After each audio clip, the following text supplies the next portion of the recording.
بسم اللہ الرحمن الرحیم۔ حضرت ادریس علیہ السلام کے زمانے میں انسان بہت بد عمل ہو گئے تھے۔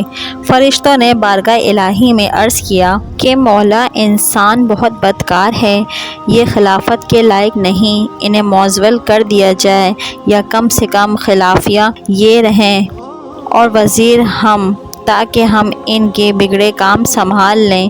رب تعالیٰ کا ارشاد ہوا کہ اس کو غصہ اور شہوت دیا گیا ہے، جس سے زیادہ گناہ کرتا ہے۔ اگر یہ چیزیں تم کو بھی ملیں تو تم بھی گناہ کرنے لگو گے۔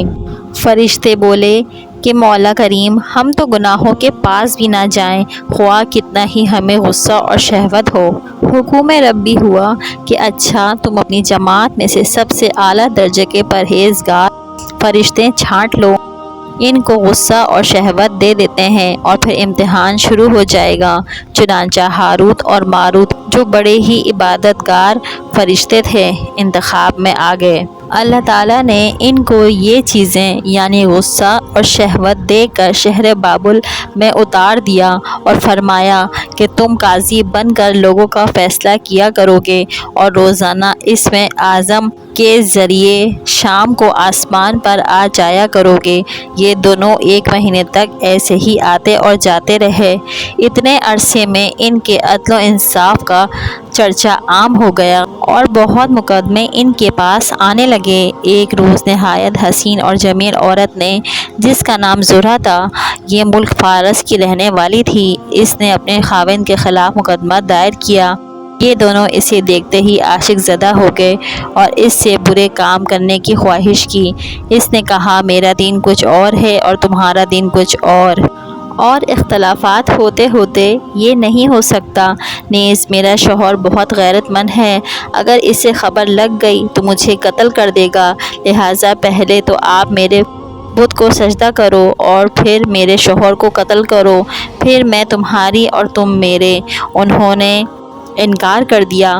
وہ چلی گئی، مگر ان کے دل میں اس کے عشق کی آگ بھڑکنے لگی۔ آخر اسے پیغام بھیجایا کہ ہم تیرے گھر آنا چاہتے ہیں۔ سر آنکھوں پر یہ دونوں اس کے گھر پہنچ گئے۔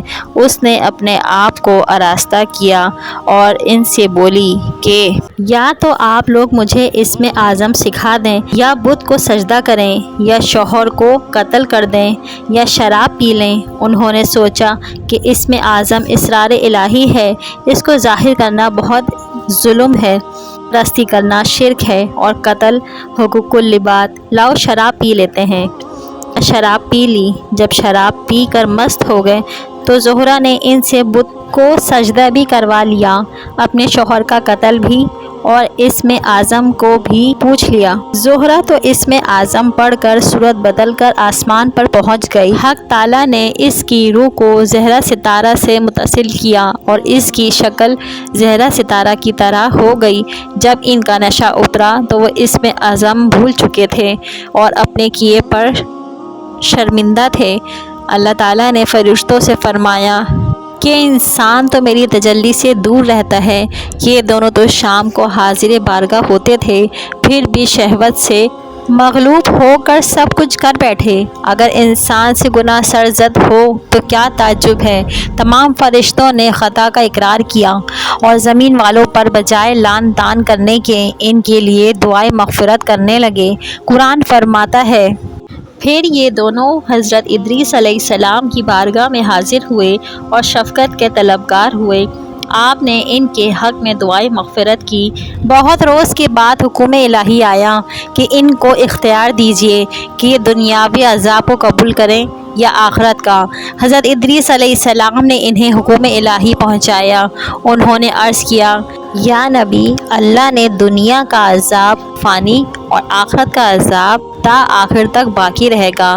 ہم کو دنیا کا عذاب منظور ہے۔ چنانچہ اللہ تعالیٰ نے فرشتوں کو حکم دیا کہ ان دونوں کو لوہے کی زنجیر میں جکڑ کر بابل کے کنویں میں اوندھا لٹکا دیں۔ ان کنوؤں میں آگ بھڑکتی رہتی ہے اور یہ لٹکے ہوئے ہوتے ہیں۔ فرشتے باری باری ایک کر کے کوڑے مارتے ہیں، پیاس سے ان کی زبانیں باہر لٹکی ہوتی ہیں۔ یہ عذاب قیامت تک ایسے ہی شدید رہنے والا ہے۔ اگر آپ کو ہماری ویڈیوز اچھی لگی تو لائک کریں، شیئر کریں، سبسکرائب کریں، کمنٹس کریں۔